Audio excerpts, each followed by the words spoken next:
Welcome back, traders and investors. We have Greg Greenberg on the line here. He's with the Street. Greg, how you doing today?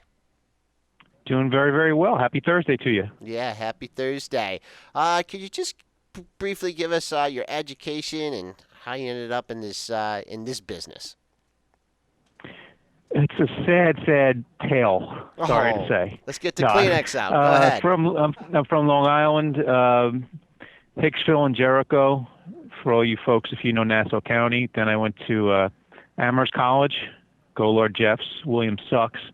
Then I went to Cornell Business School, and then I was at Lehman for a while. Then I spent a little bit of time at Fleet. Then I made a little bit of a career change, and I was at CNBC for a little while. And I met Jim Cramer over there about over 10 years ago, and he brought me over here to the Street. And now I'm the interview guy. So I interview a lot of CEOs and fund managers. Usually they go to CNBC, and then they come to me, and then they go to Bloomberg. I'm on the circuit. You're on the circuit. Okay, so tell us about your experiences. Maybe not so much at Fleet Boston, but Lehman Brothers. When were you there? So I was there back in the late 90s. So I didn't go down with the ship. I had some friends who went down with the ship, but so I was there after business school, and I had a few good years during the tech bubble. People forget about that bubble now. But it was fun. I was in their private client services, and I covered a lot of small hedge funds and big hitting investors. And it was fun. I had a few good years, and then what happened was when the tech bubble crashed, the syndicate dried up, and people said, we really don't need that research because it's fairly tainted, and I had to figure out something else to do. So that's what I did. It's always nice to have some other skills to fall back on.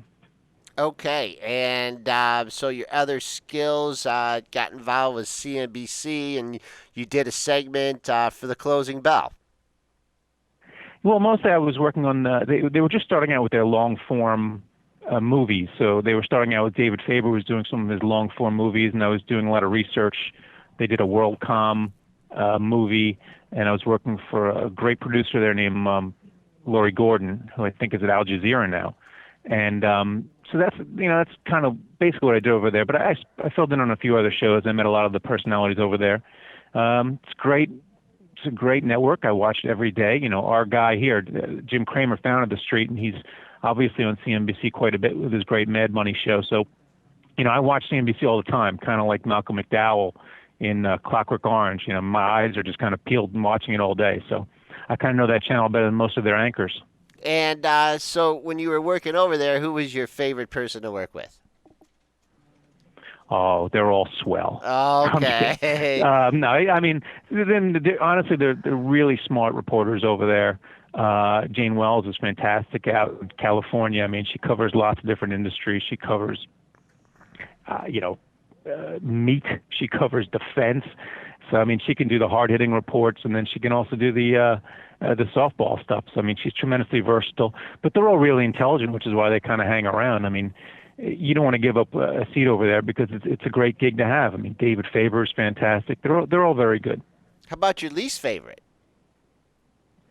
My least favorite? Yeah. No, I mean, You like that? once again, they're all very smart, and they're all angling for the best stories. And it's hard now because everyone's resources are kind of constrained, and you can't really report anymore. So a lot of it, they're asking people to interview each other as reporters, so you're getting their opinions more than you want. But I'm not going to tell you who I didn't like. Okay. And how do you decide what to cover? Are you just looking what's coming, what the hot stocks are, what the hot sectors are, or do you have things? Do you set things up well in advance? Well, with regard to what I do over here at the Street is I used to write the column called "The Five Dumbest Things on Wall Street," which was our signature column for a number of years. So if you Google me, Greg Greenberg, that's 5Gs in total. 5Gs on the Street's my Twitter handle. You'll see me with a lot of columns and a lot of videos insulting a lot of people, which is frankly what I was pretty good at. For a while I was the Don Rickles of Wall Street, insulting a lot of people. And then I was doing that along with the interviews. So, once again, if someone goes on CNBC or Bloomberg or one of these channels, they'll certainly stop over here and say hello to me, and I'll interview them. But when I interview them, it's more of a straight-up type thing. I'm not as mean as I was when I was writing the Five Dumbest column. But generally now I do more videos than writing.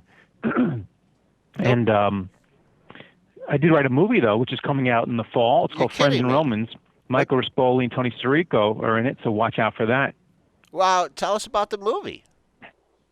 It's a great movie. So basically, every journalist, has a dream, has a novel somewhere.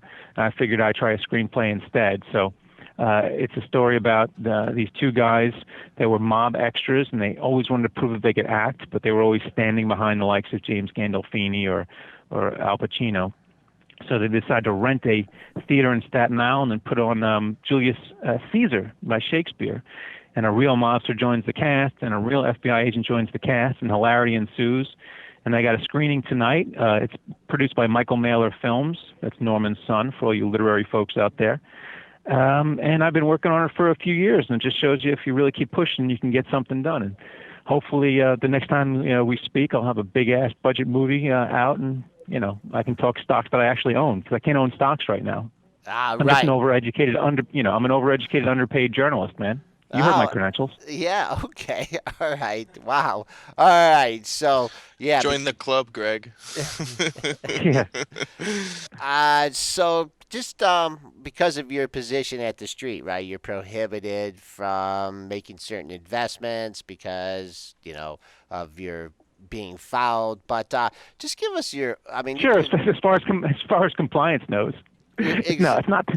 in your wife's name and I'd in make your I'd kid's make a hell of a name. lot of investments, but I got no money, dude. Like I said, I'm an ink-stained wretch. Okay. I had the money when I was at Lehman Brothers. That's when I had the money. Okay. So what? Just You should have called me back then, dude. I'm sorry. I'm sorry. If all looking at the markets here, your sentiment just being around, CNBC all these years, and the street, and just any kind of outlook on the market. Yeah, the market is hard to game. You see all these people that come to me, they give you their stock picks. They say the market's going to go up, the market's going to go down. It's very hard to know. I think you have to find an investing style and approach that suits you well. If you want to be a value person, be a value person. That's what gets you to sleep at night. It's all a matter of what gets you to sleep at night. If you're not sleeping and you're in growth stocks, then switch to value. Find something or someone who can guide you the right way. So, I can't tell you if the market's going to top out. Generally, journalists, which is what I do, and I see all these people, and all these people in really nice suits make a whole lot more money than I am. So, I'm predisposed to think they're all a bunch of dumbasses. But I'm always trying to find the bear case, and so you find that when you hang around business journalist newsrooms, generally we're more bearish just because we're we're pissed off at these people in nice suits who are less educated than us or making more money than us. But that said, I can't give you any clue as if the market's going to go up or go down. I was just, speaking, from, being around CNBC for all these years and Kramer and, just kind of just a general sentiment opinion. But, okay, could you give us the name of that It's movie? okay. I mean, look, I could hang around Belmont all day on Saturday, but I can't tell you whether or not California Chrome's going to win the Triple Crown. Any better than the guy that's been hanging around there for the other 364 days of the year. What about that horse that won the Peter Pan? He looked real good. I think it begins with a T. He might be a long shot you want to throw in there. I don't know. I mean, you know what they said in Guys and Dolls. The horse can do, right? Exactly. All right. Well, we have had another special guest on here, Greg Greenberg from the street. Greg, thanks a lot. Good luck with that movie, and we hope to talk to you soon. All right. Thanks a lot, man. Bye-bye.